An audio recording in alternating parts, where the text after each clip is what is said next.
Sound check. 1, 2, 3.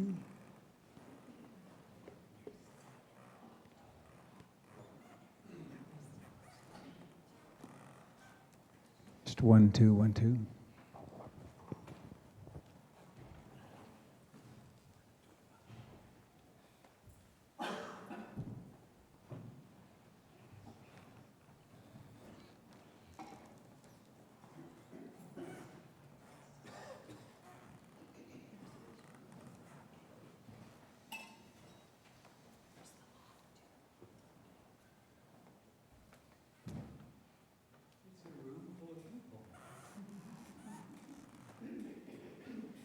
There we go, that'll be better. Good morning, dear humans, fellow humans. I hope things are okay out there in your lives. They're a bit challenging, aren't they, these lives?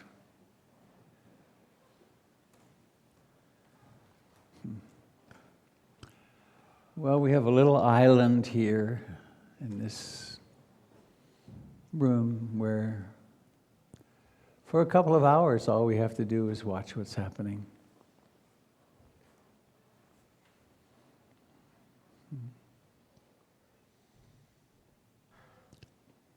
One of the ways to practice meditation is to, quote, go on a retreat.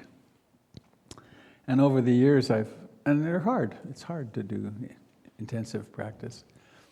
But compared with life, retreats are really just that. And it's so important for us to have times to retreat, and this is one of them.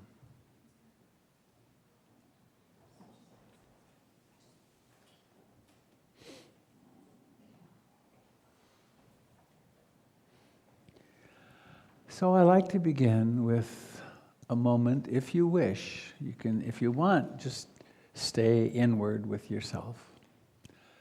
But if you'd like to, why don't you turn to a neighbor and introduce yourself and tell them one thing in your life that you're grateful for. So just take a few, maybe two or 3 minutes to turn and say hello.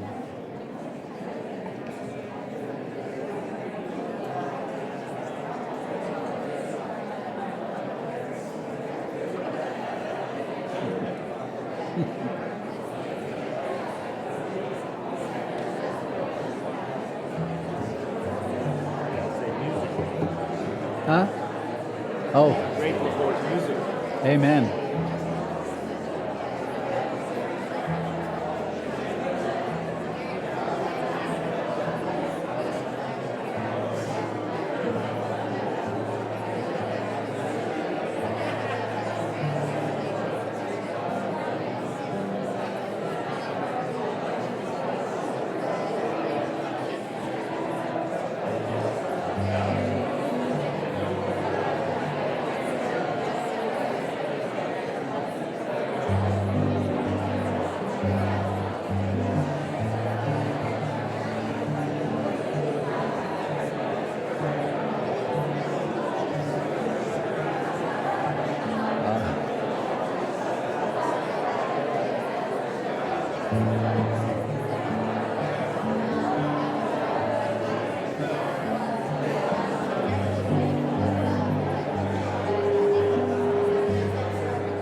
Wow.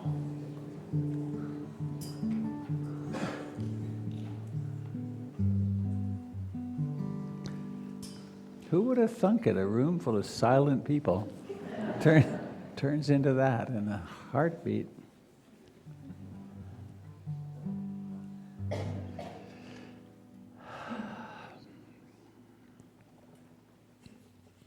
Today in my Dharma reflection, I'm going to be talking about the second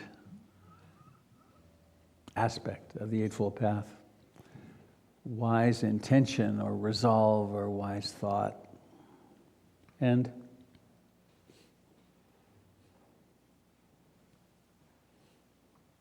it's fundamentally an encouragement to really pay attention to what we're thinking primarily and what we're intending, because that's how we shape our lives. And we do have some influence in these lives. Lots of stuff comes to us. We have national karma and family karma. We have all these, we have genetic karma. We have all these energies that are flowing in to create this moment, including our previous actions, our own thoughts, and so on. But this is where the rubber meets the road in terms of creating a destiny for ourselves. In addition to that, we have this practice of the refuges. Sometimes life gets so challenging, it's been all I could do to just remember the refuges. That was, most of you know, I had brain surgery 7 weeks ago tomorrow. And I was out there in 6 hours of anesthesia plus a bad drug reaction in the first day. And really all I could do, when I could remember, was I take refuge in the Buddha, the Dharma, and the Sangha. I take refuge in the Buddha. Because mindfulness was out the window. Not by accident. When they want you unconscious, they've developed pretty fine drugs that make you unconscious. So, and you want that. You don't want to be conscious with a hole in your skull. So we come to that point here where we do this modern rendition of the refuges. I take refuge in the Buddha, in the historical Buddha, brilliant fellow, and wise. And then more fundamentally, I take refuge in being awake, being aware when I can, having my paddle in the water that I can do my little J stroke or whatever and shape my life in this direction. So refuge in the Buddha, the Dharma, which is the teachings, and also what is it that we find when we actually practice? Impermanence, among other things. And the Sangha, the community of practice. We really need each other. We really need each other. Nobody goes very far. I shouldn't say nobody, but there are people, but most of us don't go very far in our spiritual quest without people to lean on, because there will come that day when doubt arises and everything you've done in your spiritual practice will look like dust. And you doubt the practice, and that's a great time to have a friend who says, let's go sit. So refuge in the Buddha, the Dharma, the Sangha, and I invite you to join in as you wish. Is coming out there? Yeah.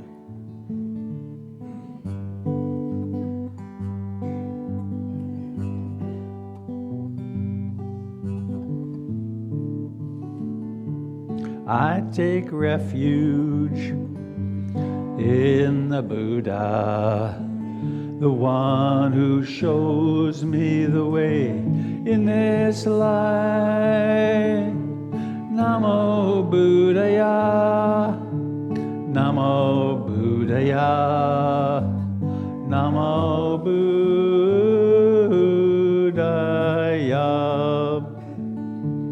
I take refuge in the Dharma, the way of understanding and love. Namo Dharmaya. Namo Dharmaya, Namo Dharmaya.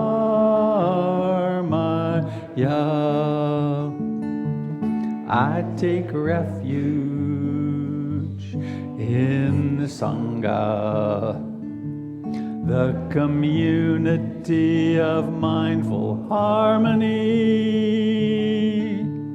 Namo Sanghaya.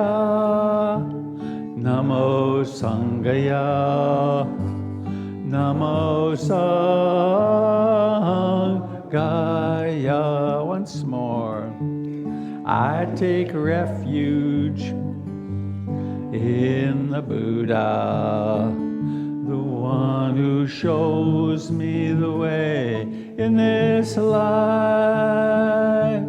Namo Buddhaya, Namo Buddhaya, Namo Buddhaya.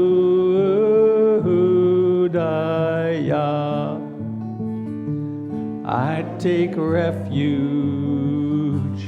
in the Dharma, the way of understanding and love.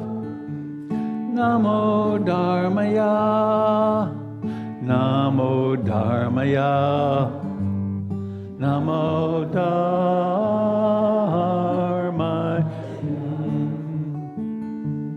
I take refuge in the Sangha, the community of mindful harmony. Namo Sangaya, Namo Sangaya, Namo Sangaya.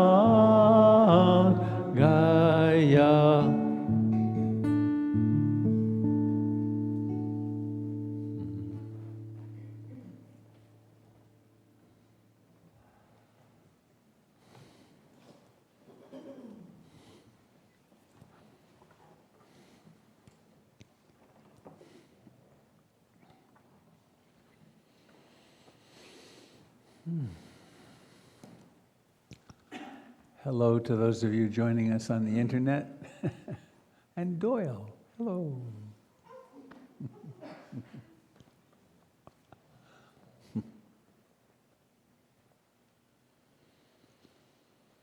This moment is like this.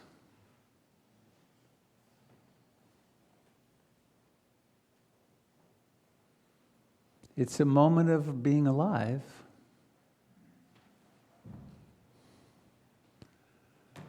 We woke up this morning and took a breath and got out of bed, brushed teeth, perhaps had breakfast.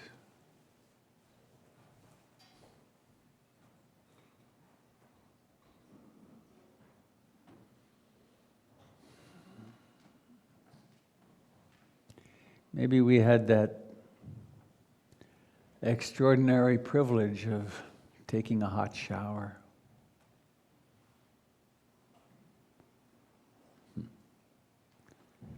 Imagine that, having a place where we can take a hot shower.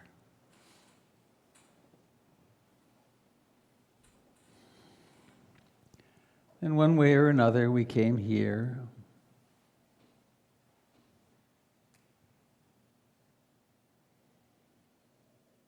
And here we find ourselves sitting, standing, breathing.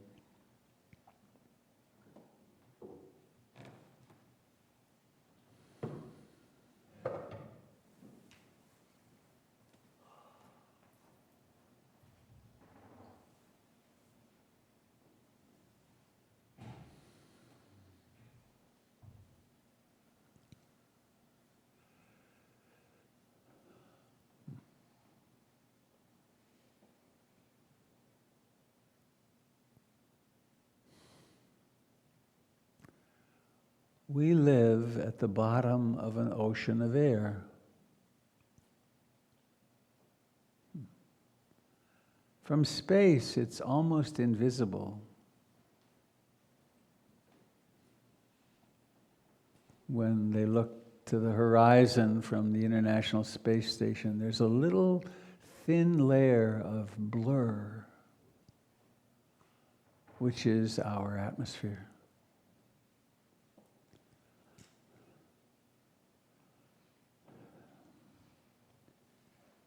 And we live in this ocean of air with everything else that breathes.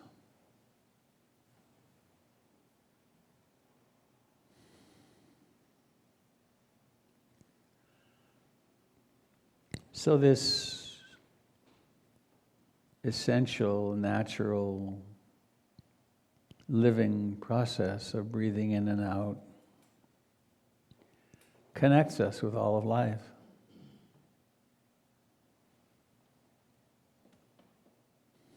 We're not separate from that.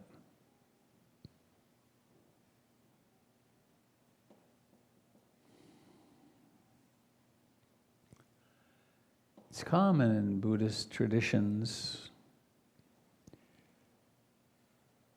to, at the outset of our practice, to dedicate the practice.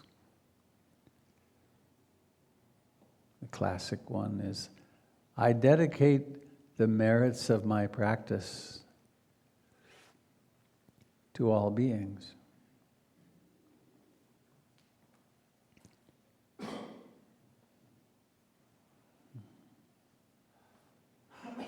Joanna Macy, modern, marvelous teacher,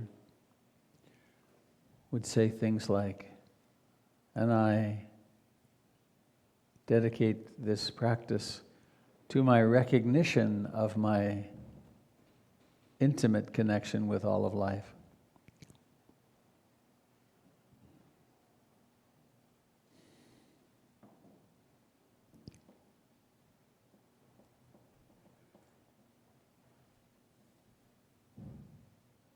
And so as humans have done now for 2,600 years almost, we sit still and we bring awareness into the actual sensations of breathing in and breathing out.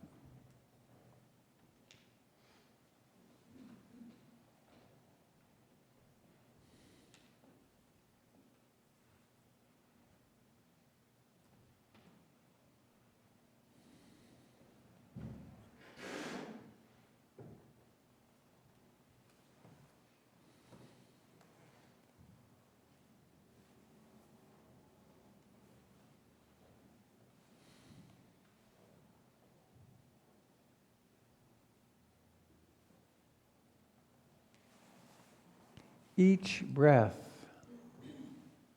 has a beginning.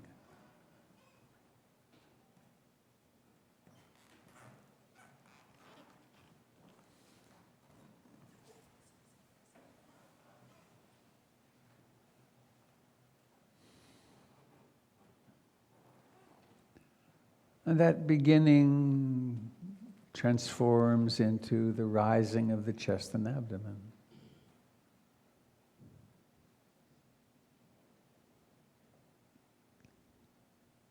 And the rising transforms into reaching fullness.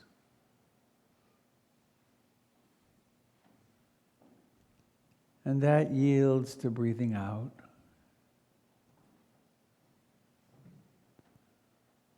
And then the breath is over.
And we use the breath and attention to the breath and the body to have something tangible to which we can attend, which brings us into the present moment.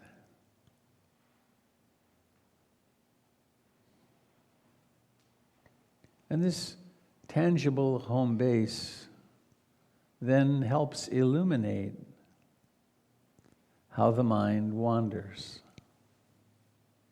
how it obsesses.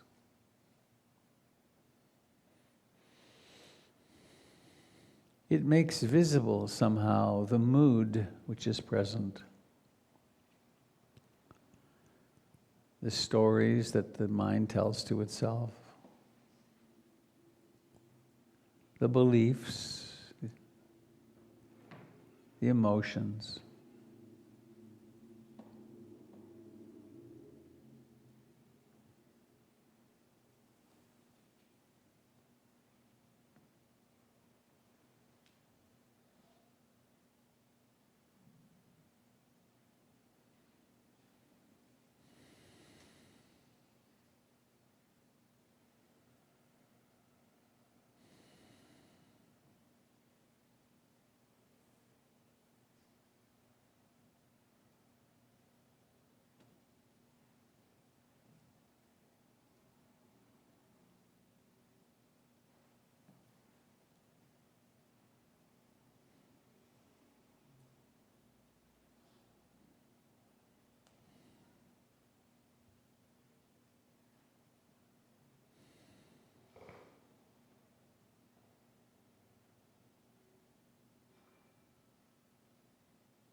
This might be a moment when the mind is very calm, easily concentrated.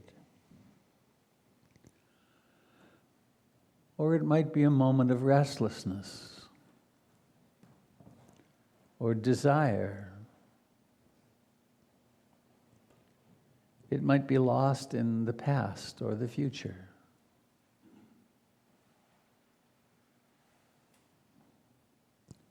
But we notice and discover that out of nowhere, mindfulness suddenly blossoms.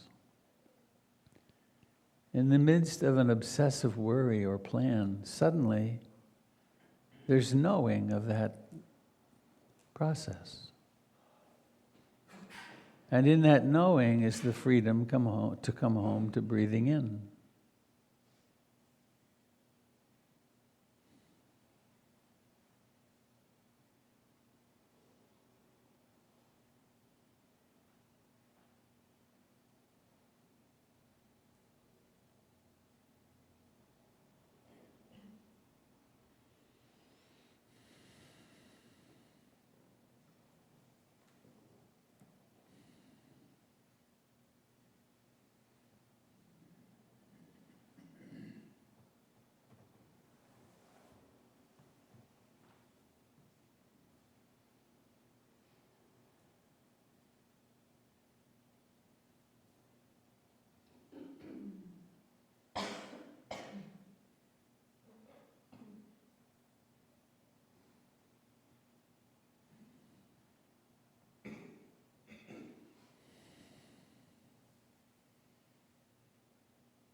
Many of our minds have been conditioned toward self-hatred or self-criticism. Awareness notices the mind wandering, and the next thing is another wandering mind that is critical. Should be doing better than this. What's wrong with you?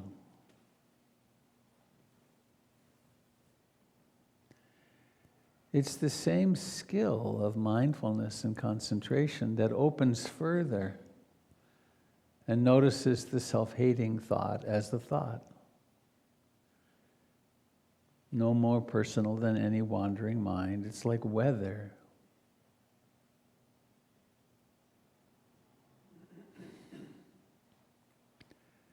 With great kindness,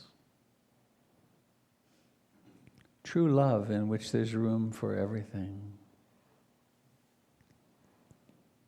Compassion in which it's possible to stay conscious when suffering. Come home delicately, sensitively, caringly to this next breath, the sensations of breathing in and out.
It does take a certain specific, gentle effort, doesn't it?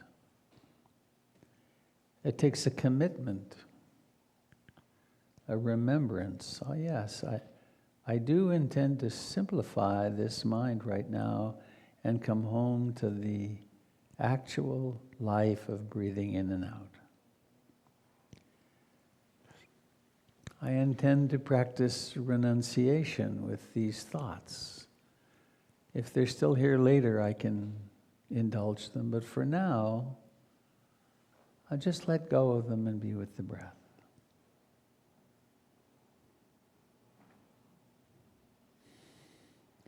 Even if we find the breath twice in half an hour, that's twice as much presence as there would have been otherwise.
As we come to the end of this time of self-observation,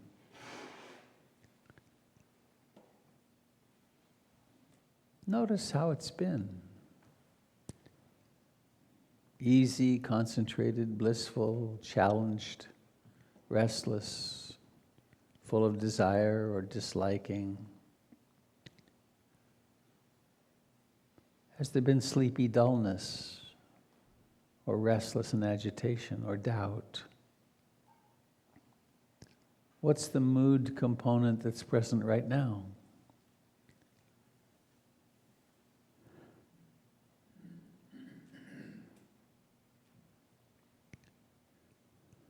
Accepting the fact that you can be much more awake than you ever dreamed.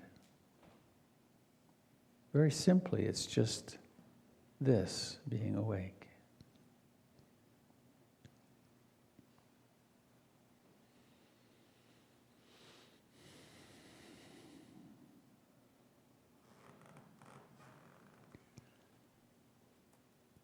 And please notice somewhere in your body that would like to move, would like to stretch a bit. And then notice the preparations that you do, and then the intention, and then let that maybe, could be a large movement, let that movement happen while you're very present in the body.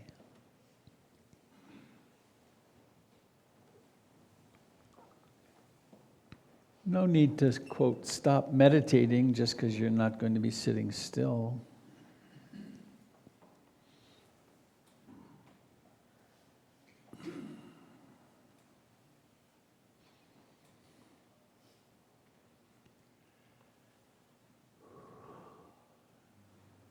Letting that motion come to rest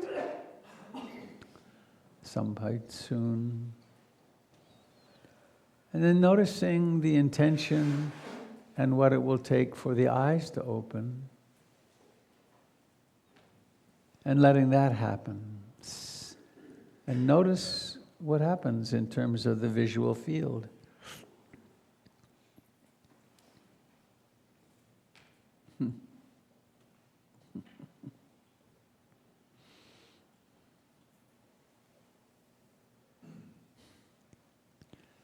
This visual field in this organism happened to be a gorgeous bouquet that I had complete unawareness of. It's like suddenly appeared.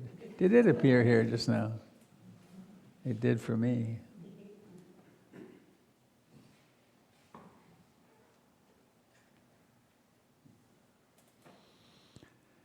To be mindful is to live in a world in which there are lots of surprises.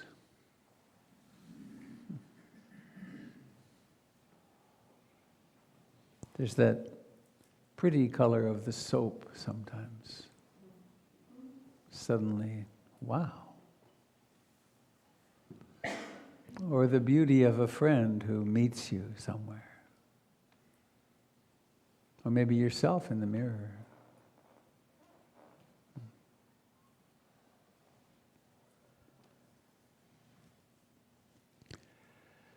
So now, Jim's going to take over to do some mindful movement. And please enjoy.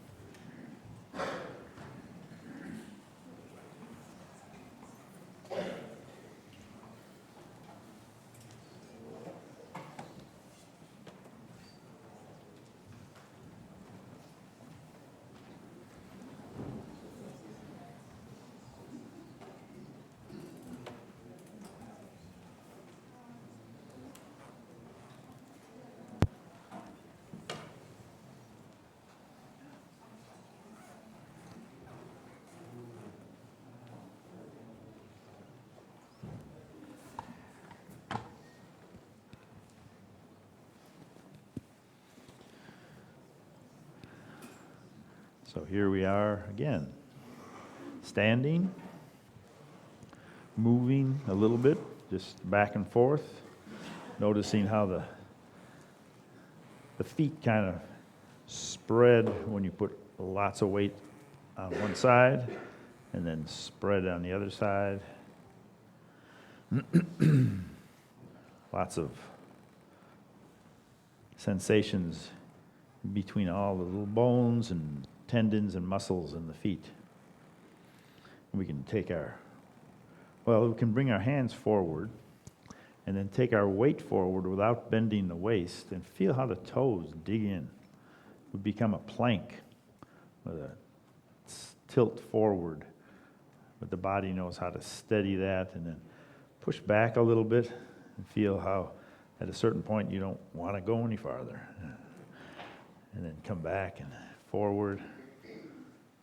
There's an intelligence in the body, that proprioception.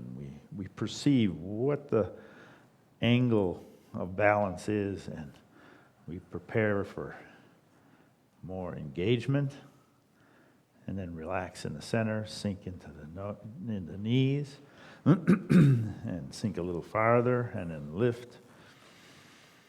And then relax the shoulder muscles, the elbows, the wrists. Let the wrists lead us up. Then let the heel of the hand lead us down. Breathing in as we rise. Staying with the sensations all the way over the top and down the other side. Sometimes in Tai Chi class we talk about this as lifting water, like we were standing next to a creek and drawing the water out of the creek and then pouring it into our legs. Feel the sensations of strength and fluidity, flow. And then this time we'll lift and open and notice the mood change with bigger breath, wider spaces between the rib cage.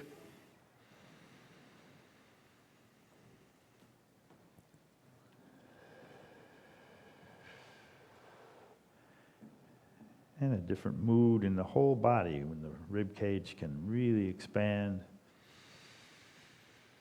Lots of oxygen for the brain, but then for the heart, flowing through all the veins and arteries into the muscles and nerves.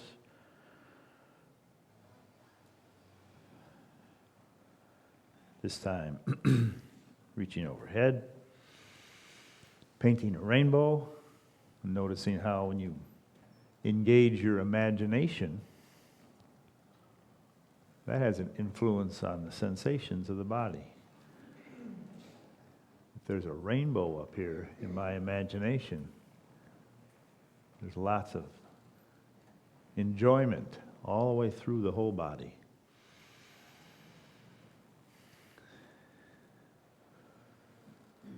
And then relax down, cross the wrists, come up the center, and then separate clouds.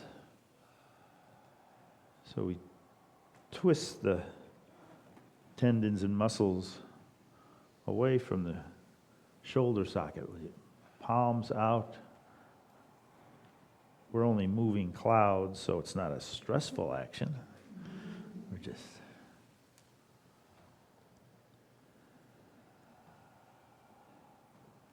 in that long sigh as we come down.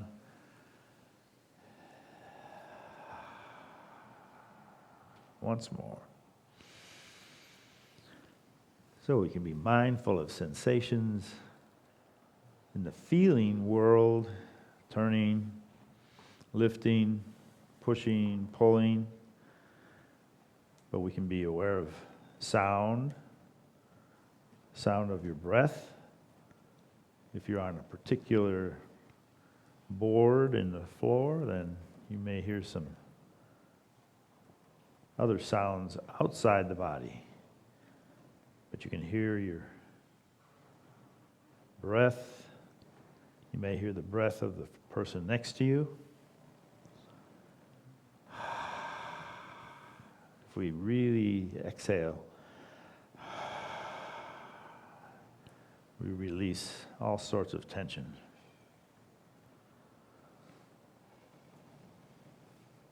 And then rolling the shoulders all the way around.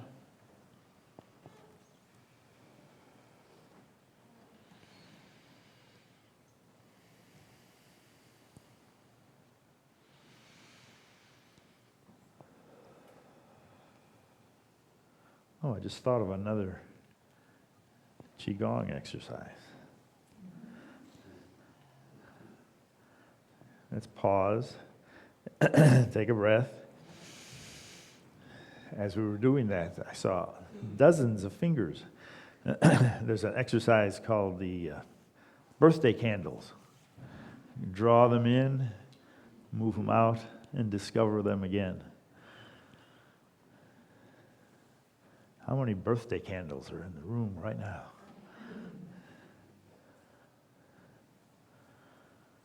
They won't let me have a candle for each year in my house anymore. The smoke alarm goes off. Okay, now just reach up.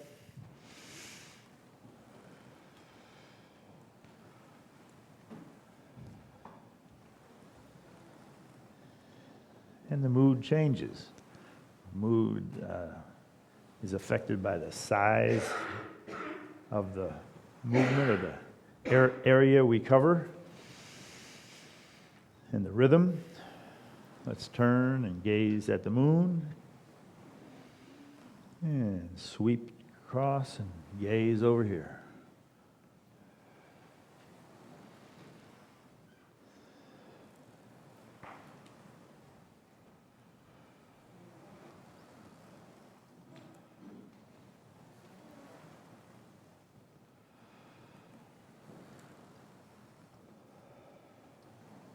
Pressing across to the opposite corner.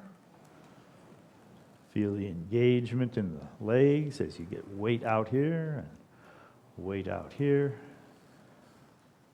The toes know exactly what the fingertips are doing. They compensate for the extra leverage needed.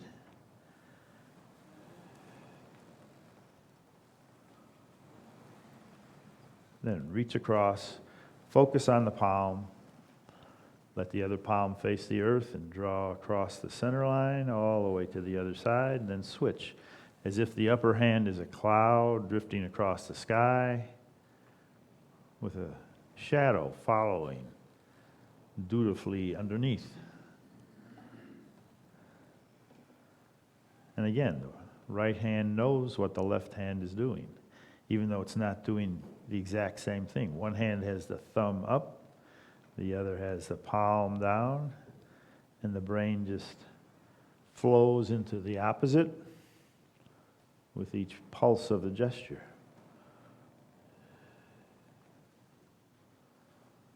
But this is part of calming the waters of the heart. There's several different movements we can do in that regard. Okay, come back to stillness for a second, take a breath, and just notice how the river of sensation continues even though we're not doing a gesture. There's sensory awareness whether we're moving or not. But if we move our weight forward and splash in the sea, then there's a natural riding back and sitting on a little stool behind. One foot holds us up on a stool, the other foot braces us, prevents us from falling in a nice flow, splashing in the sea.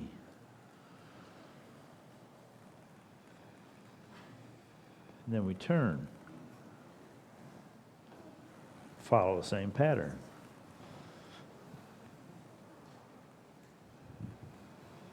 Staying with the sensations all the way through the circles that the hands are making. And noticing when the mind wanders. When is this guy going to stop? All right, let's turn to the other side. Riding the waves. Feel the fingers moving up away from the palms.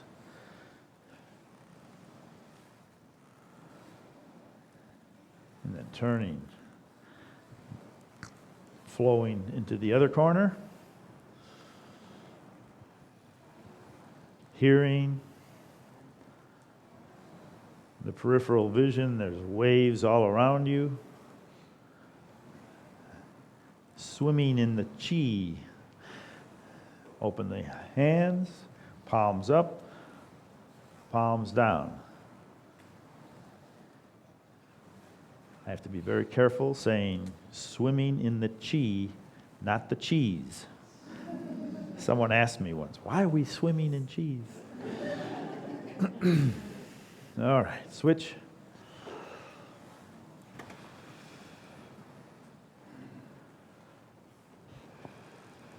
So our pace picks up as we feel better and feel more relaxed. And then we come back to stillness and notice the river of sensation.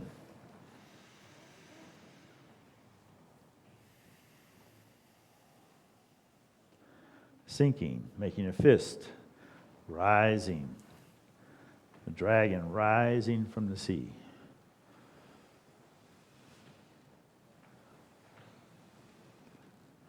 No birthday candles now.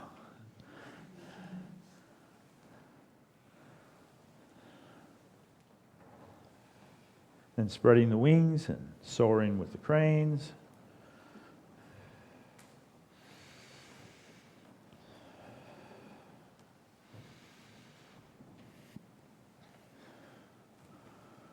And turning a wheel.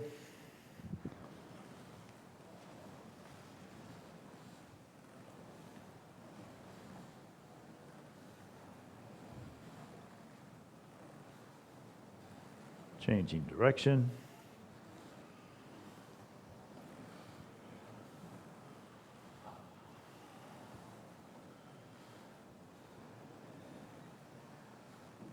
And coming back to the center. Feel our balance, our symmetry, and then asymmetry. One hand, one knee.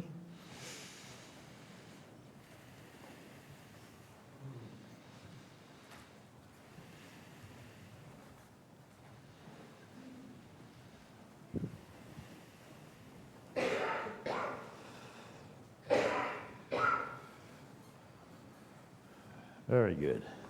Take a breath. It's hard to do this simple form with so many people.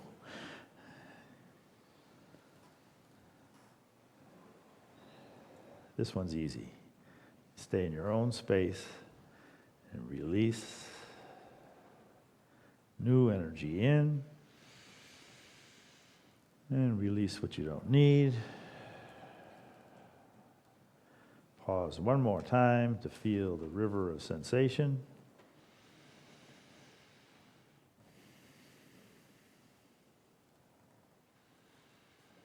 And then sink, open the arms, and gather all our experience into 2 circles.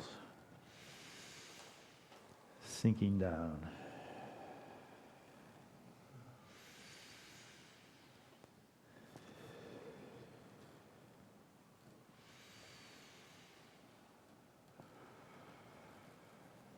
Very good. Thank you very much.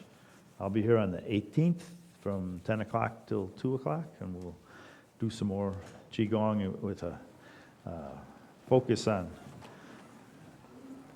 meditation, sitting, standing, back and forth for a Saturday. Thank you.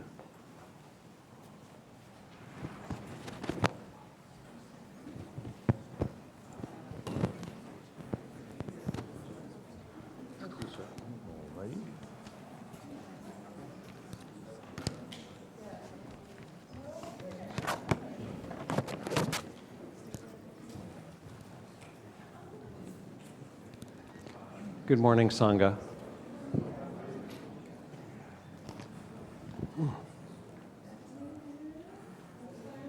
Happy New Year. So we'll enact the ancient ritual of announcements.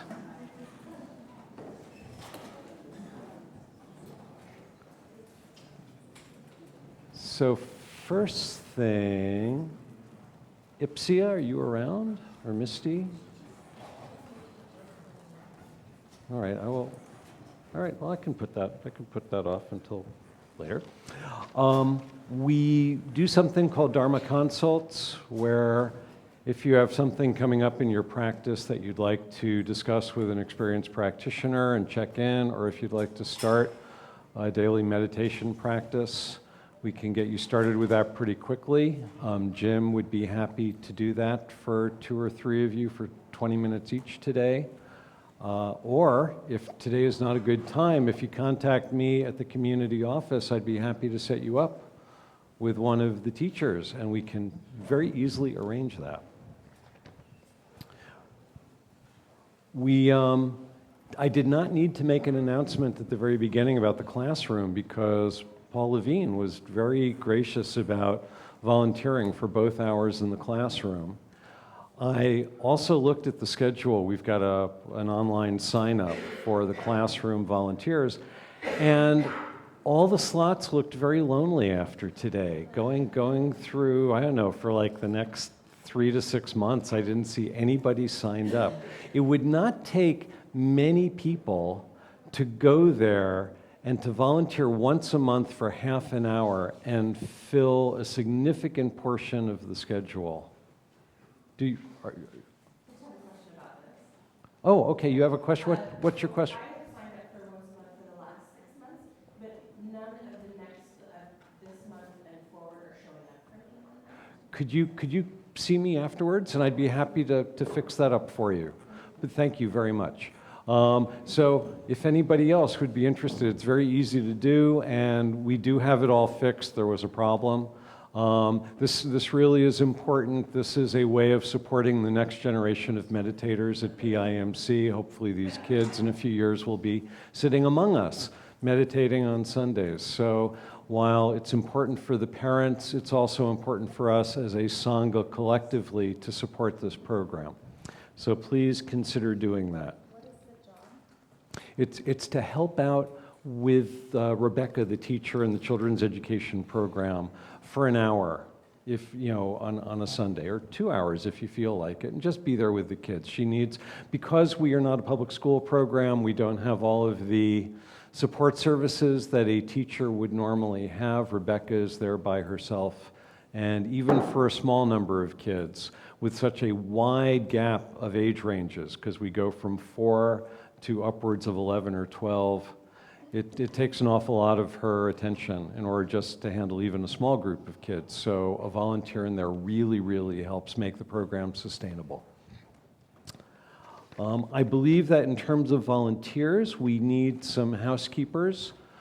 Ipsia? No, right now, thank you. Do we need any housekeepers? Okay. We do not need housekeepers. Okay. And then to remind you, the Barking Dog Library will be open sometime in the near future. We don't have a set date for that, but it will happen after several years of inactivity. And there are 2 things that you can do. One of them is you can go onto the website and you can sign up for a library account. You will get a very easy to remember 3-digit number that will allow you to take out books, so that when the library is open, you can just go right there and you can take out a book. You'll be able to do it on your cell phone. The other thing that you can do is, if you have been around here for any period of time, going back to when the library was open, you might have some errant volumes from the Barking Dog Library that just got very comfortable on your shelves and didn't want to come back because they said, please keep me here. Well, we'd like them to come back. Let's bring all the errant children home. So look on your bookshelves. If you see anything that has a tag for Barking Dog Library, you can drop it off either at the book drop that is by the side fence on Southeast 66, or there is a basket in the living room by the library door, and we can get those recatalogs so that other people can enjoy them. So in terms of other things that are coming up, immediately this week, we've got on Tuesday the start of the intermediate skillful speech class with Doyle. He's going to be focusing on anger. On Friday, January 10th, we have our End of Life Doula 101 workshop about how to have a good death. We have partnered with a group of people that do this kind of work, and this supports in a very practical way the kinds of teachings that Robert and the other teachers give us. Then on Sunday, January 12th, we have our second Sunday PIMC potluck. Bring your top secret recipes out for all to enjoy.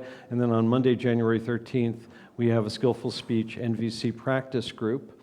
We've got a winter class coming up, Basics of Mindfulness. We've got a half-day Qigong retreat with Jim on January 18th. Buddhist movie night is coming up. We'll be doing 10 questions for the Dalai Lama. Later in the month, we've got a self-compassion retreat with Doug Pullen. Then on Saturday, February 1st, we've got our first Saturday retreat. And then at the very beginning of February, we've got a day long with our visiting teacher friend, Mary Stankevich. Is that how you pronounce it? Stankevich. She's been here before. She's going to be doing a retreat on the joy of letting go. All of these things, except for the last one, are currently on the website. That will be on the website very shortly. And we're so glad that you're here. Oh, Vic? Thank you very much. Vic is doing a mindful hike on the 25th.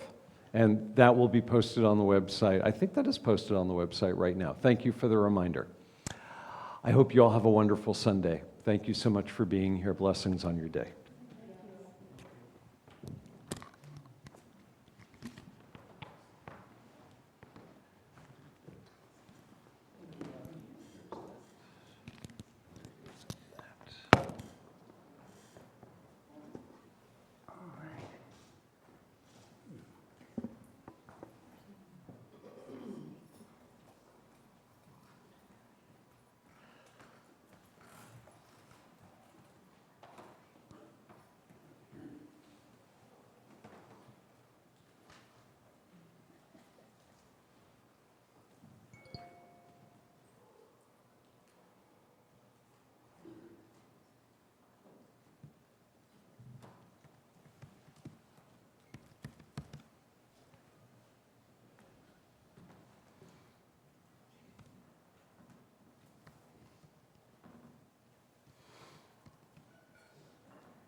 Some years ago,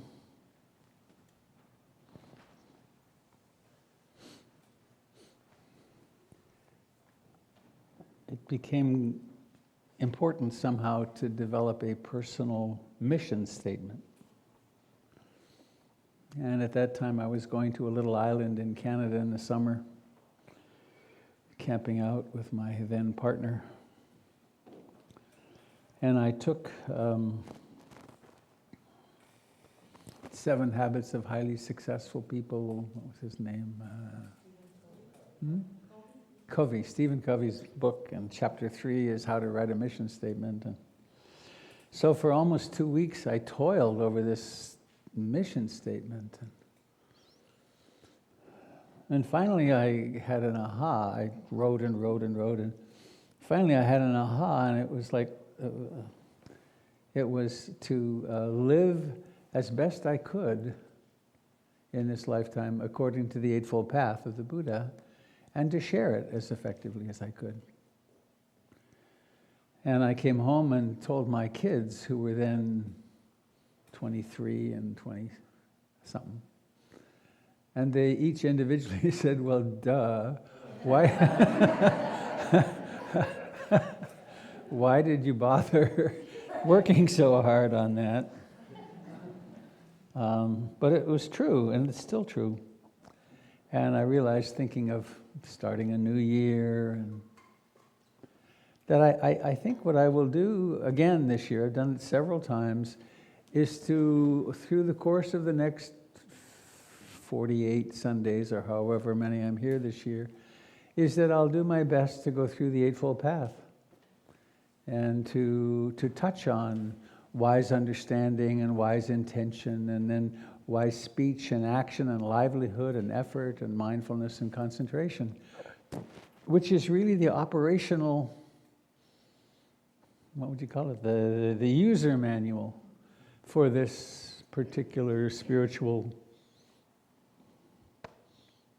flow, which has contained and supported hundreds of millions of people over millennia.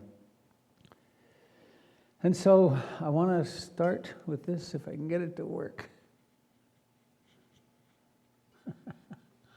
I was observing myself this morning as first the computer didn't have any power, and then I couldn't get the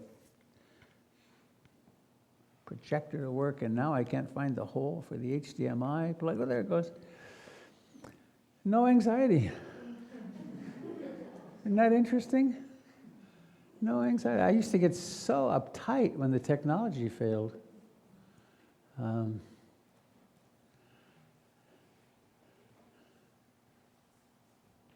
you trying to make it fit? Oh, you're making it fit the screen. Nice. Okay, good. I'm going to see if I can get this to move a little bit. Ah, there we go. So I will certainly come back to this, because I want to dive into wise intention today, sort of as a New Year's resolution / Buddhist strategy to that. But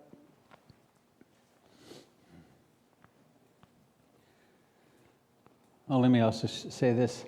Have you ever been lost in the woods? Raise your hand if that's true. Well, a lot. If you have ever been lost in the woods. Lost, yeah. Lost for at least, metaphorically, yeah, right. Are you still lost in the woods? No.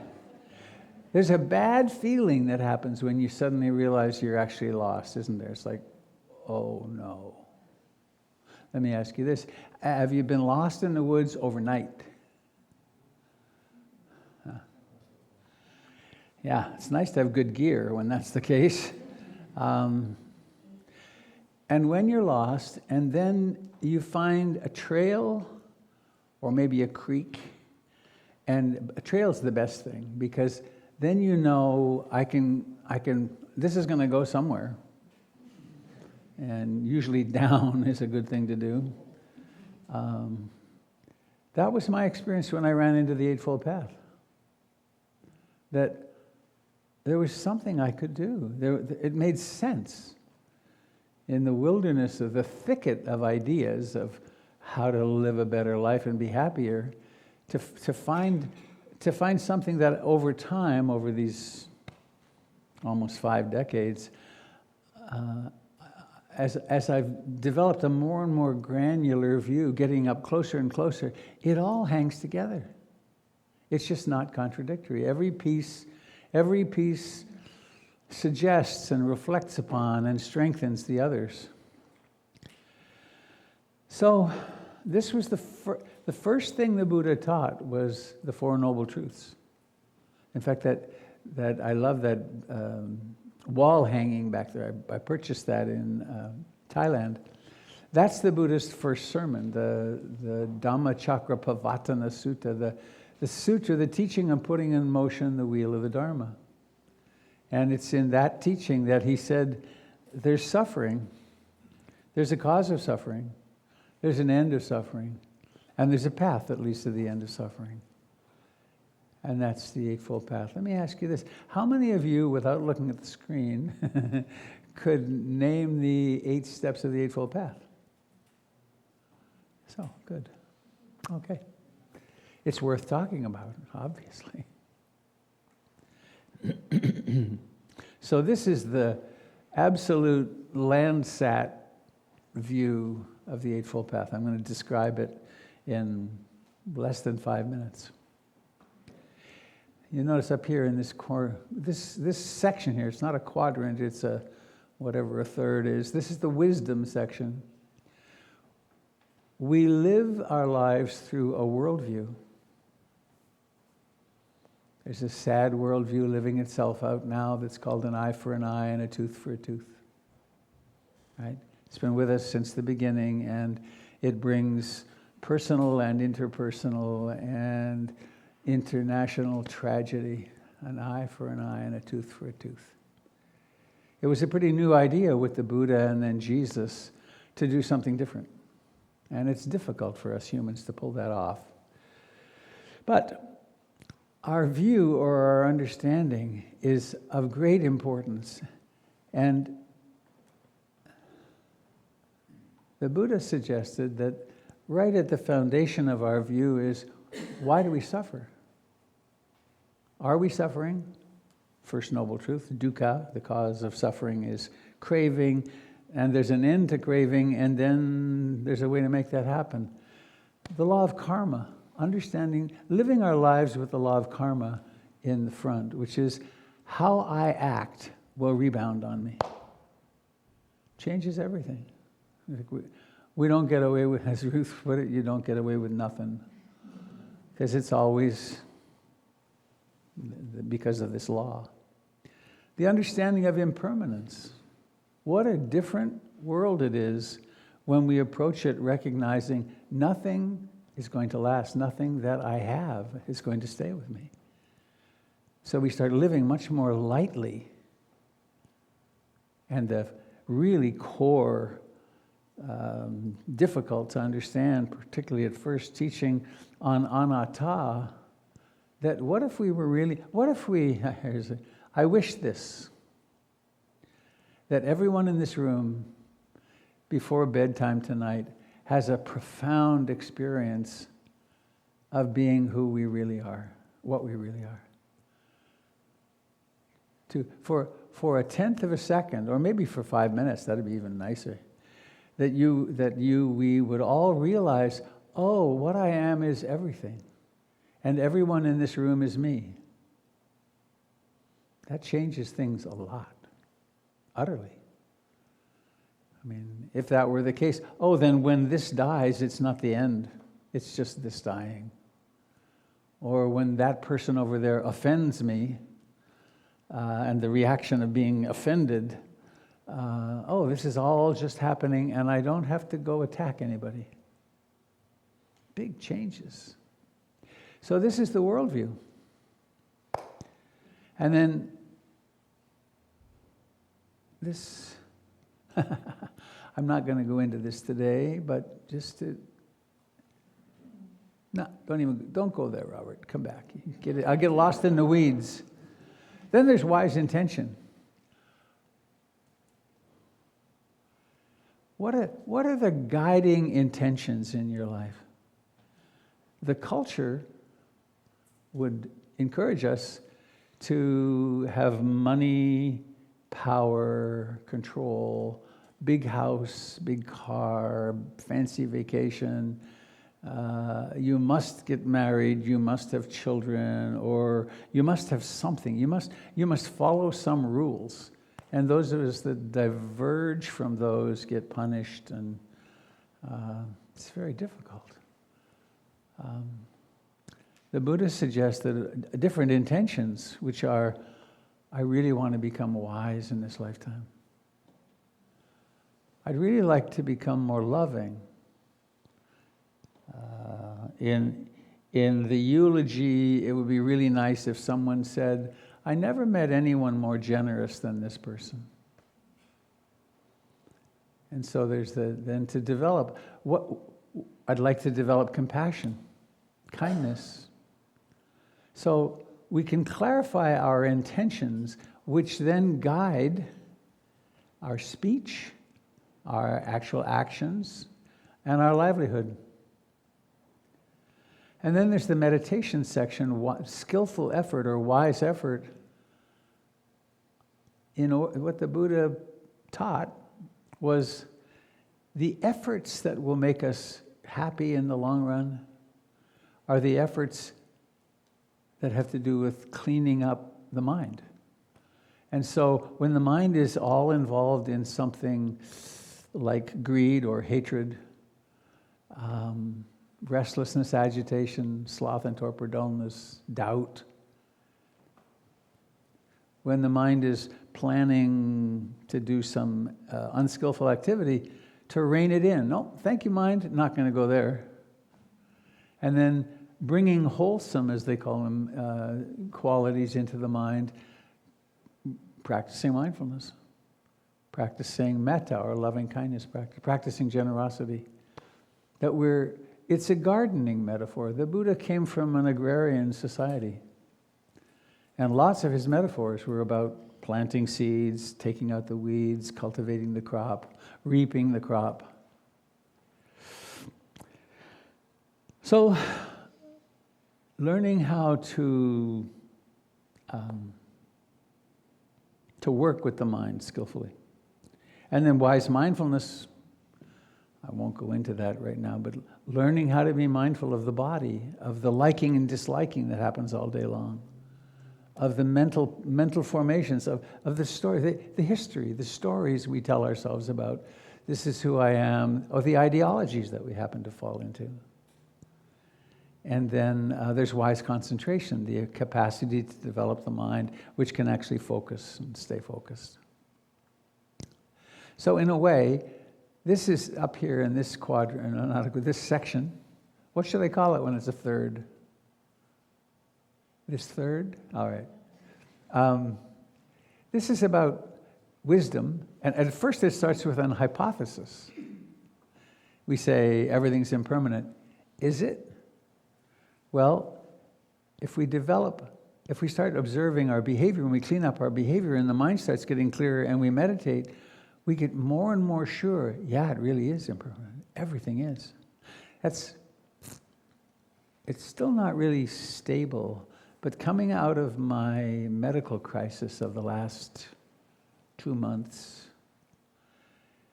it's really more apparent to me how unstable everything is. I said goodbye to my friend Adrian at the one side of Vancouver Airport. And by the time I got on the plane, I had had a small stroke. I didn't plan on that day. And it could have been catastrophic. The aneurysm they found was, pretty big. It could have been that, and then I wouldn't be sitting here. And it's one thing to say it, and I've been saying it for years, but it's all become a lot more visceral, tangible now. One interesting sidelight of that is I'm driving more carefully. I was already driving pretty carefully, but the recognition of what can happen in 1/10 of a second in a car, and the nice orderly brain surgery that I had, isn't always what happens. Sometimes they slam you into the ER and they've got to do triage fast. They've got to fix something. So I'm driving I'm aware of the danger. It's like, whoa. You go through a green light and, well, no one was coming that time. So, we have the hypothesis, we clean up our act, we develop a mind that can examine things, and then we confirm our hypothesis. And I want now to go into here, wise intent. There's just a little bit in this one. Let me get rid of this. Boom, boom, simplify it. This is a nice program. It's called Inspiration. Quite fun. All right.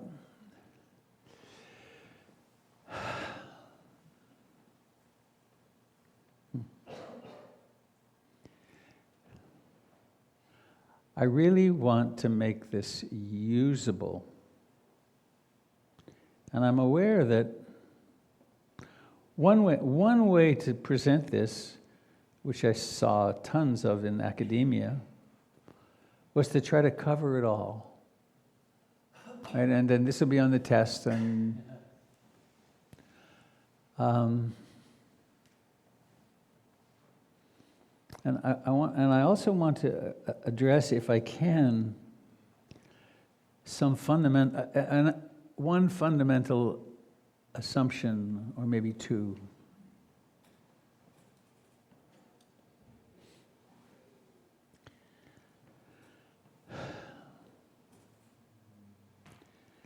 Our resolves or our intentions are really important, because that's where we devote our life energy.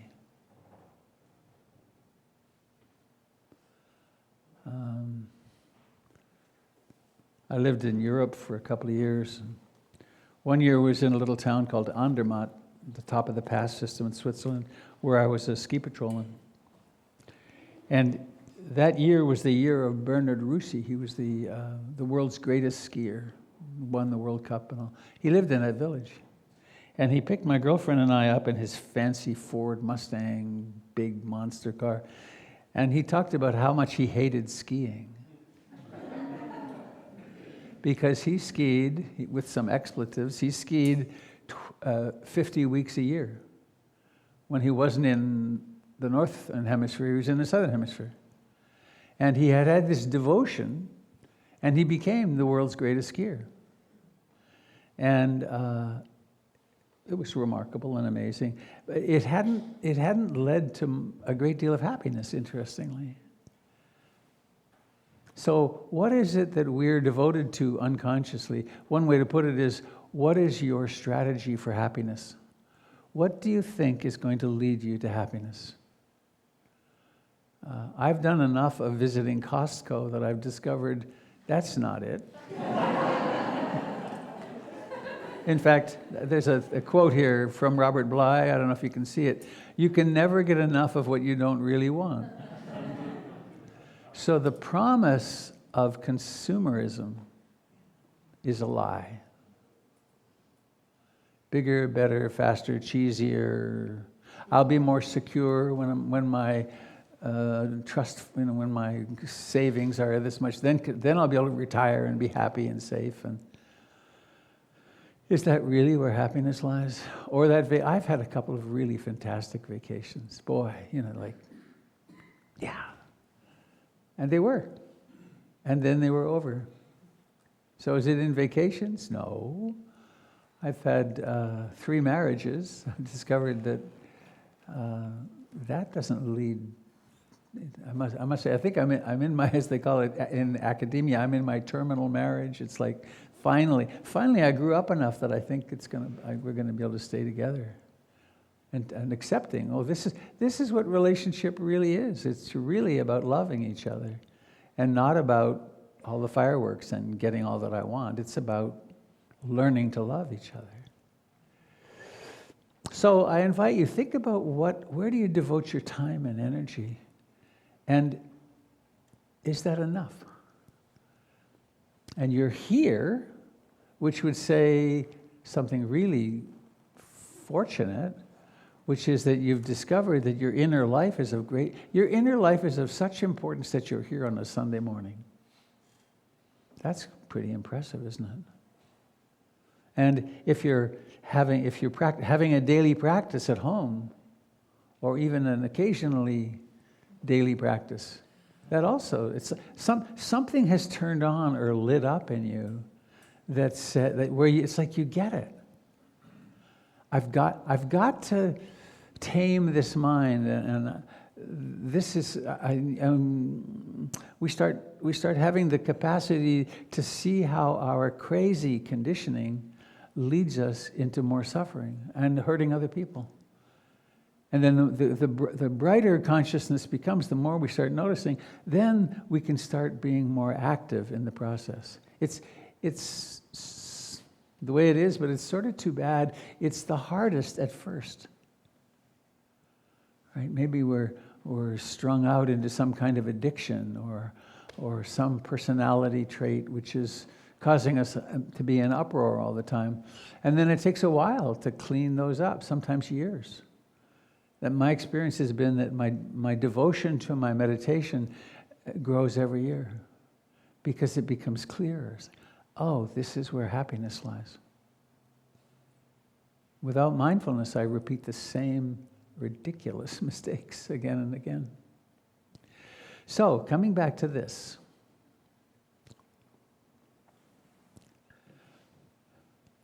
Down here, there's an interesting hypothesis. Thoughts are mutually exclusive. And we can substitute one thought for another. Is that true? You can be all caught up in a desire thought, and with enough mindfulness, notice, wow, the desire thought itself is painful. Something I learned from Joseph Goldstein, a very famous insight meditation teacher. He was here in town at a book signing, and he said this: "We've been so conditioned that the experience of desire feels good, that we actually open catalogs, back when we had catalogs, or we actually go shopping, just to go shopping. Now, that works as long as we have the funds to buy stuff, and we have the release of the desire through the purchasing. But if all we could ever do was look at the catalog or go and walk around, we wouldn't find going to the mall so fun, because we never get the resolution of that desire. So if we develop some wisdom and clarity, let's say there's desire, and I'll come back to that. It's not a wholesome, it's not a desire that really makes sense to go after.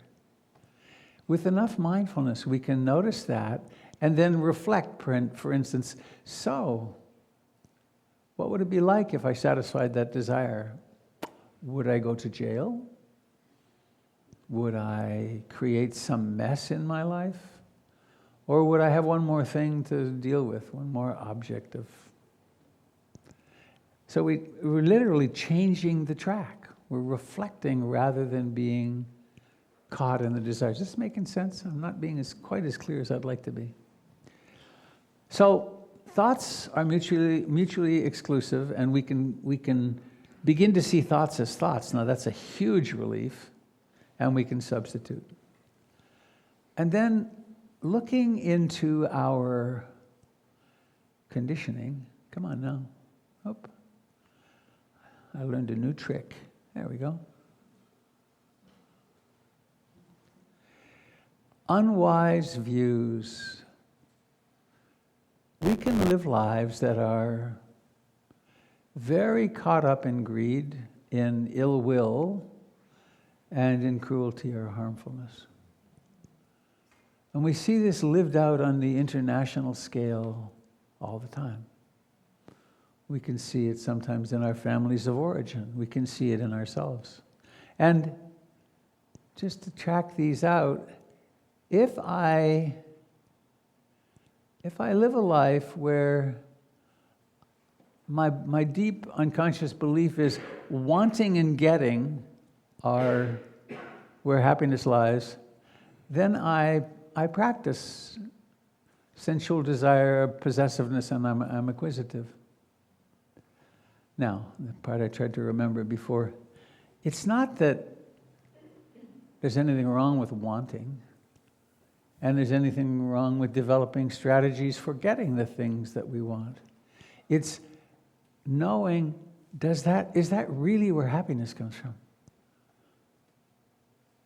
Or is it just a part of life that I can get this? I come back again and again in my teaching to the warm shower, the hot shower. I've been, I was in Tibet and backwoods Nepal for a while, and there's people there that have never been in hot water, never had a hot shower, never had a hot bath. And I go in with such ease every morning and turn on the shower. And that's a desire, it's really worth having. I like having that. But I don't have to have a palatial shower.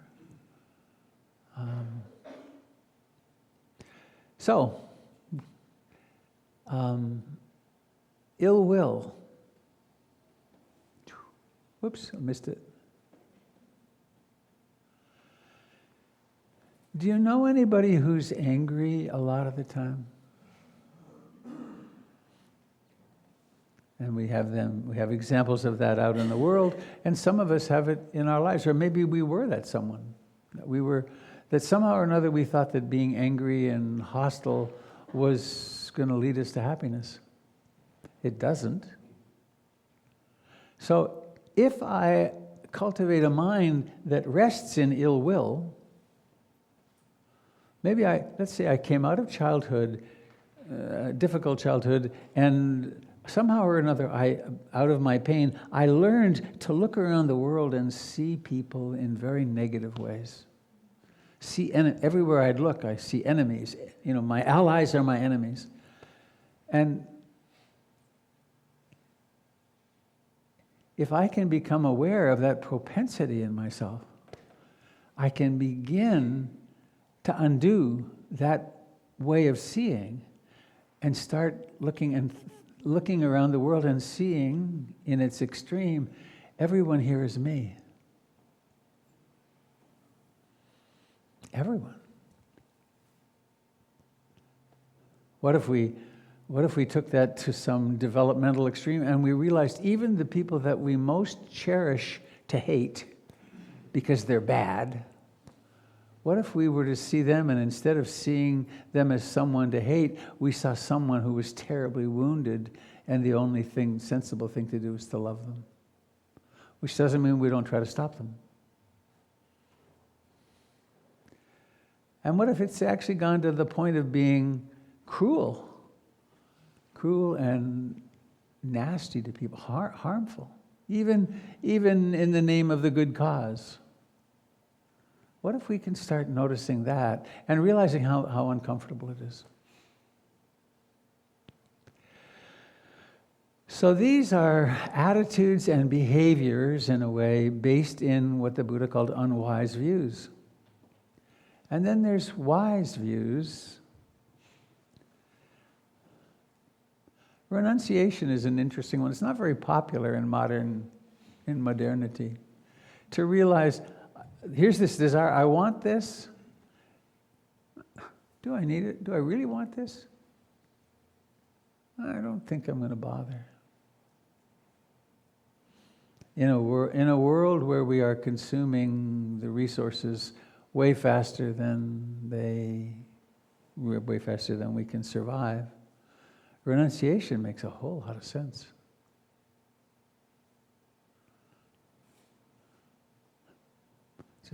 I just had a funny connection. We are renouncing plastic bags. Bags are now 5 cents each. That's not how much they cost, interestingly.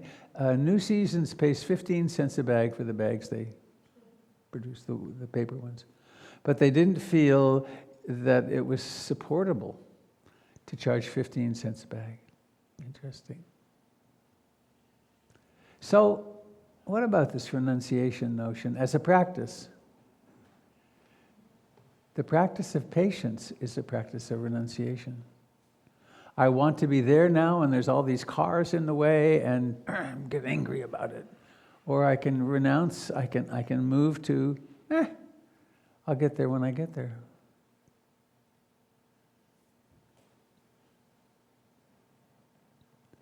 Oh, it's goodwill.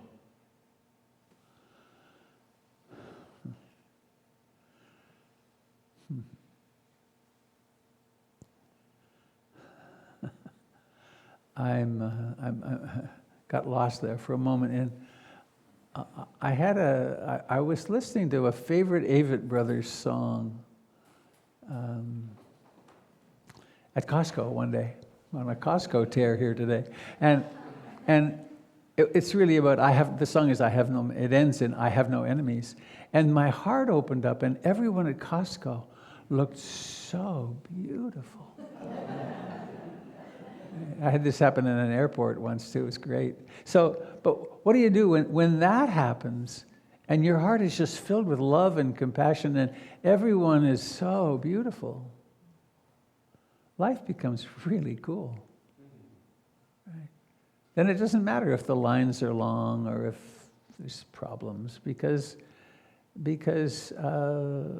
what do we really want? We really want to feel connected and loving and loved. And then doing no harm leads us into compassion. Okay, come back up over here, I think.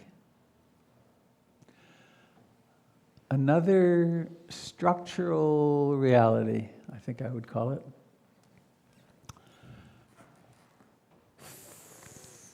Experiences and phenomena strike our sense doors, seeing, hearing, smelling, tasting, touching, and then also in the mind. And how we're conditioned to perceive creates the perception.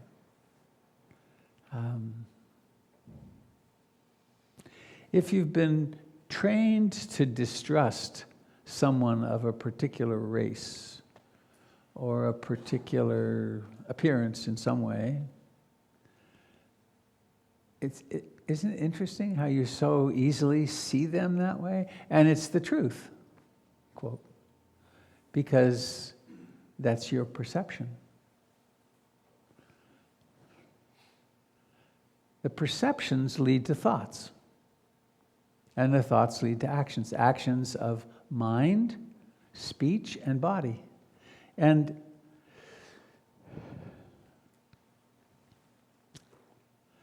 it's part of why we're in such grave danger now as our information dissemination and consumption has become so siloed, right?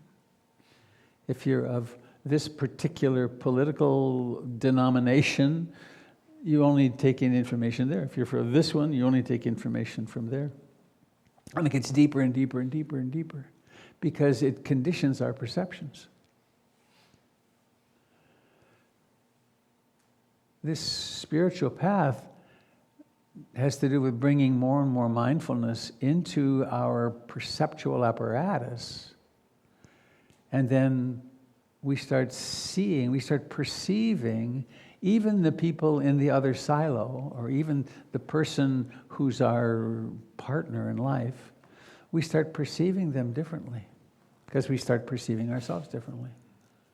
We have more moments of mindfulness and awareness to notice that, in my instance, she just said or did this, and here's this reaction coming up inside, and I think it's worth questioning this reaction because it's based on perception.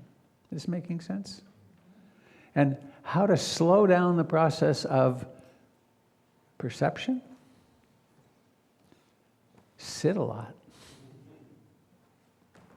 Sit and watch the insanity of your own mind because they really are quite crazy, these minds.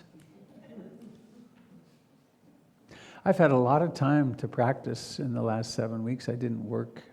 I couldn't work. I turned on my computer once to look at my email, and in 20 seconds, it was just, I can't. And it wasn't the content of the email, it was the very process of looking at a screen. And actually, I had fantasies, we talked about it, Melanie, that this is going to be a great time to practice the guitar. I picked up my guitar, I did a little tuning, and yuck. It required paying attention, and I didn't have any attention. Just surviving, just being there was all I could do, and then that led to hours and hours of just watching the show, and it's a crazy show. The opinions and the liking and disliking and the total zoned outness and the desires. And so if we can't come to a place of observing them with some equanimity and love, then how can we possibly see each other? And how can we live in harmony with each other? So this aspect of the Eightfold Path has to do with really examining, and not in an intellectual way, but really examining with great love. How much greed is there in here? How much irritability and unkindness is there? How much cruelty? How much? What about the way we think about our, quote, enemies? Or we talk about them. And that can, of course, be our parents, our children, our friends. And I just thought of a cartoon. There's this fellow, it's two frames. Fellow is going into a class, into a room, and it says self-discovery class. He goes in, his face is kind of normal, and he comes out with this big long, oh no, because some of what we discover is really not pretty. Some of the stuff we discover, we've been projecting on others so that they could be the horrible, bad, angry, nasty people. We don't need to. It has to exist because it does, but it's not going to exist in here, damn it.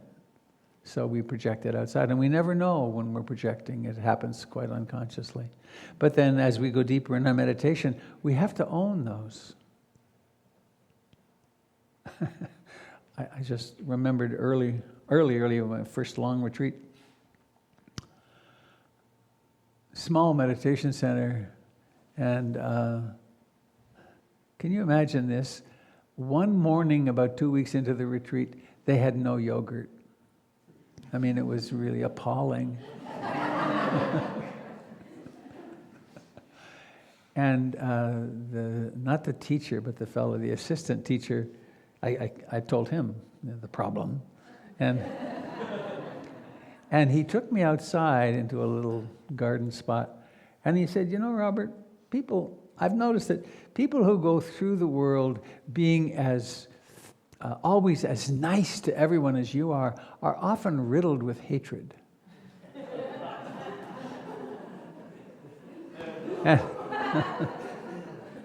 Something happened. This event happened inside myself, and he said, I'll see you later.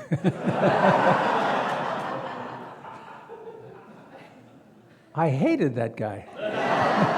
But I didn't know what to make of it, because it was not in my self-image that I had those kind of feelings, that they were others.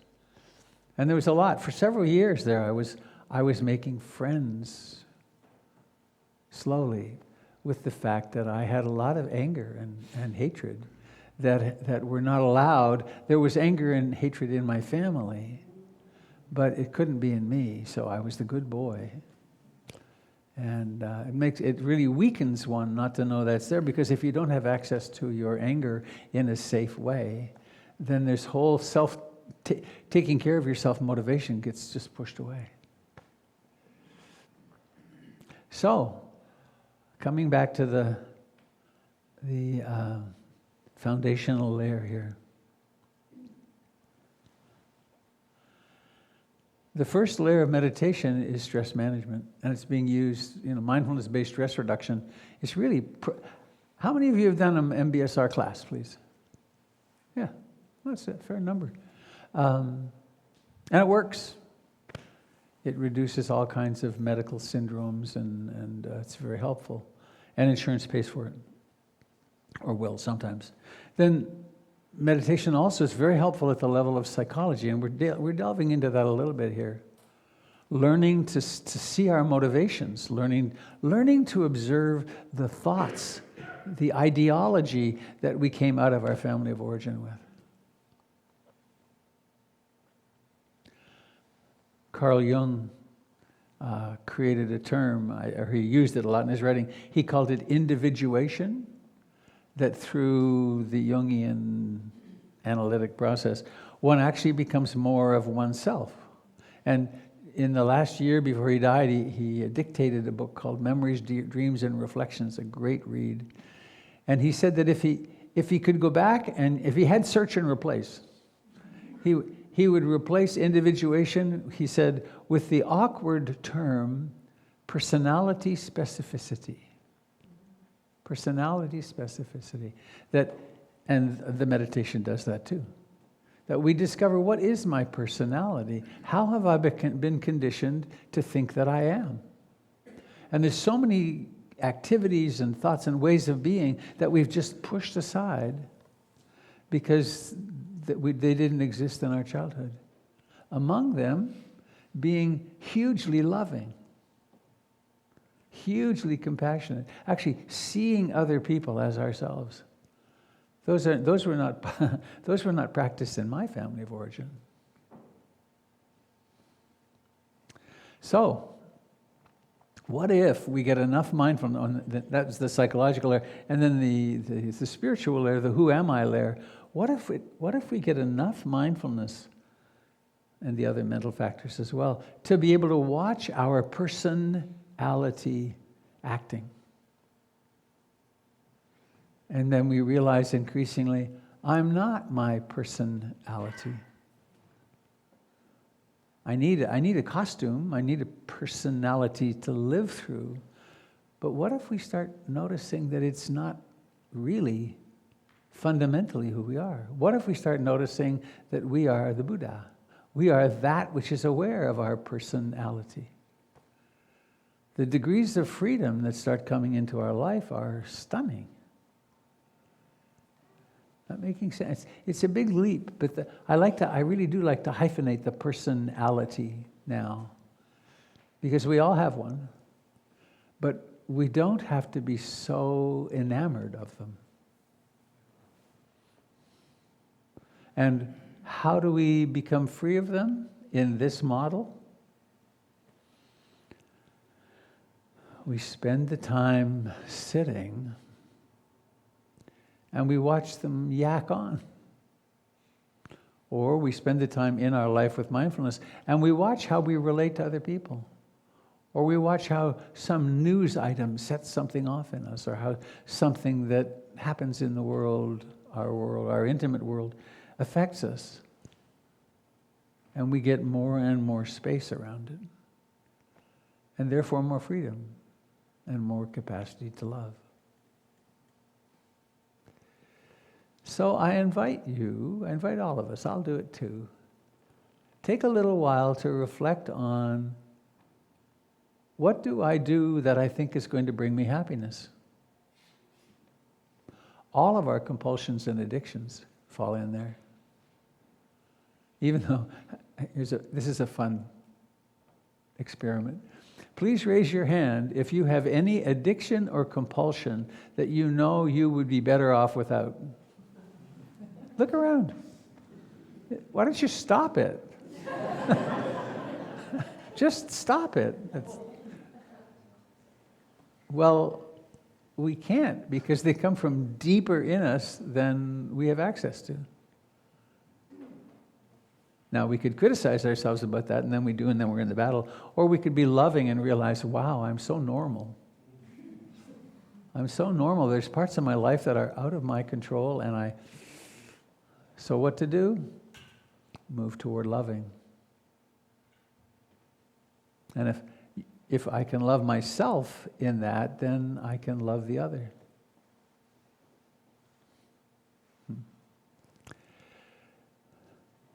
So we have about 3 minutes. Anybody have a question or comment? Complaint? Have the microphone. So look at the ways in which, look at your beliefs about what's going to bring you happiness. And then consider these: renunciation, goodwill, and harmlessness. Add in patience, maybe. Oh, Connie. Thanks, Robert.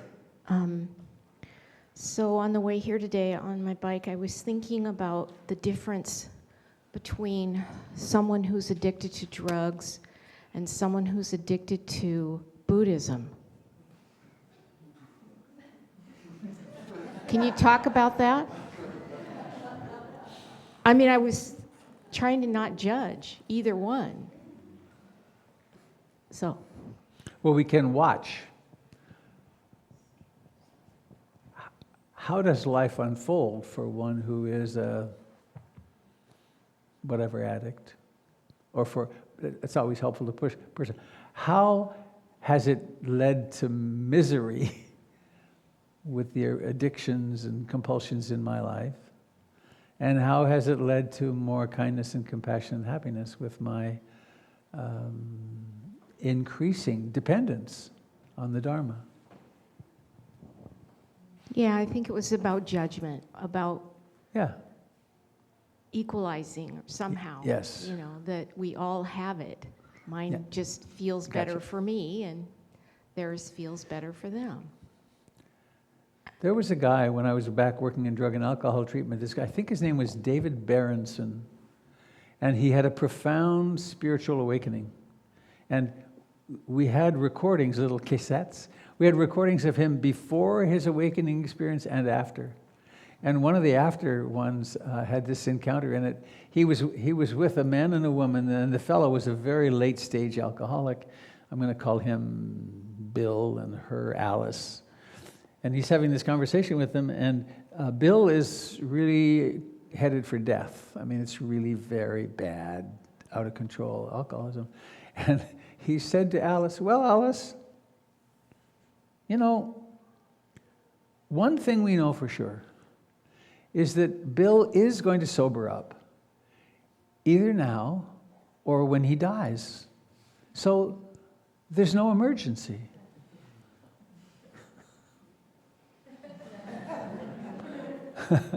Bill kind of sputtered and, wait. He said, you know, you're supposed to be struggling with me. And instead, it was just this open-handed, well, you've got some choices to make, but it's not a catastrophe. I mean, it's just you're going to die of alcoholism. You're going to die of something, so relax. Yikes. I think we have kids. So thank you for listening. I hope this is useful, and thank you for tuning in on the internet.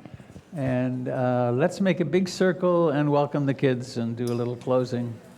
Oh, I will be absent next week. I'm at Brighton Bush teaching with Gregory. Who's on? Huh? Oh, is it? Oh, is that? I don't know. Okay. There will be an esteemed, wise person in this seat next week.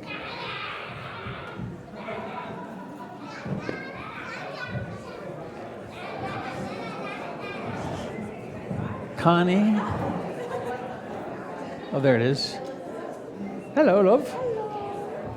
Ready?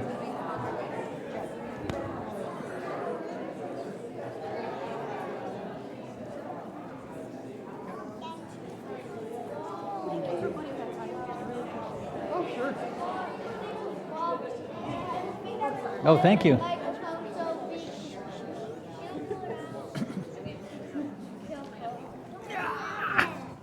Wow. Well, there's a lot of us here.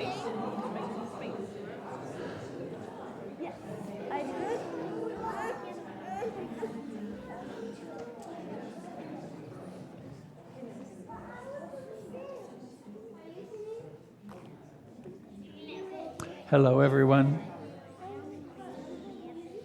Hello, parents, esteemed parents.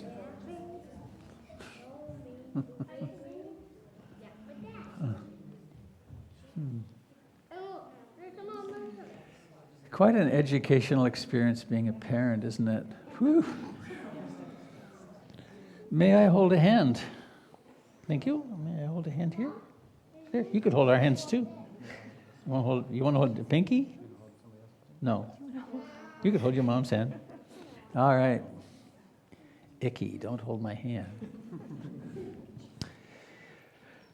So here we are, human beings passing through a lifetime. Why not give the hand on your right a squeeze?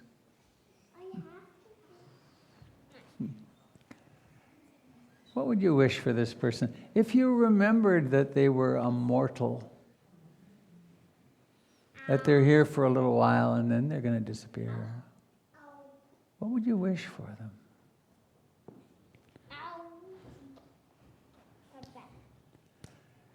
What do you think would bring them the deepest happiness? And now to the person on your left.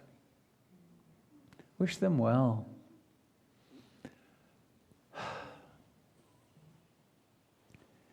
And all around our circle now, sending this blessing energy to the left, rolling in through your right arm and out through your left, and including both circles. And let's include anyone who's ever been in this room since 1930. And the people in the houses around us, all over the world, people in their homes, from the mansions to the cardboard boxes, from the healthy to the weak, from the powerful to the weak, the powerless. Let's remember our interbeing, our oneness, and include our colleagues on the journey that live in the air, the earth, and the waters. Just started remembering 500 million mammals in Australia. We face some very difficult times. We have a choice. We can move toward what's coming with more and more love or more fear and anger. Let's choose the love. Let's choose the love and effectiveness. And here we have lots of young people. And I think there's probably someone or ones who can lead us in our... The three of you? That's said with definite certainty. Good. Where's the third person? Yeah, you can all fit. Oh.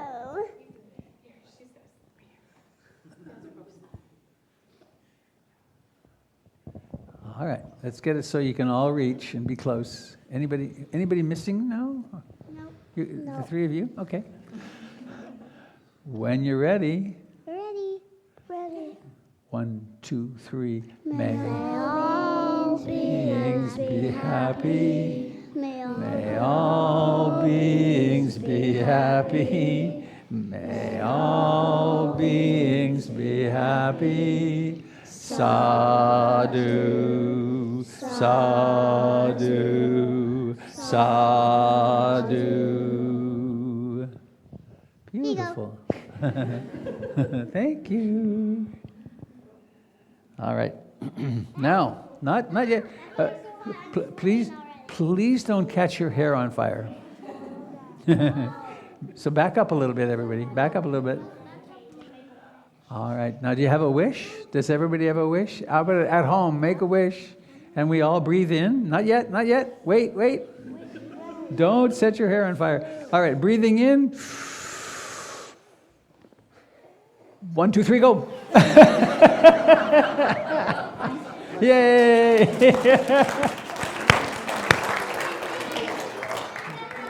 Thank you all. Please come have a cup of tea and schmooze.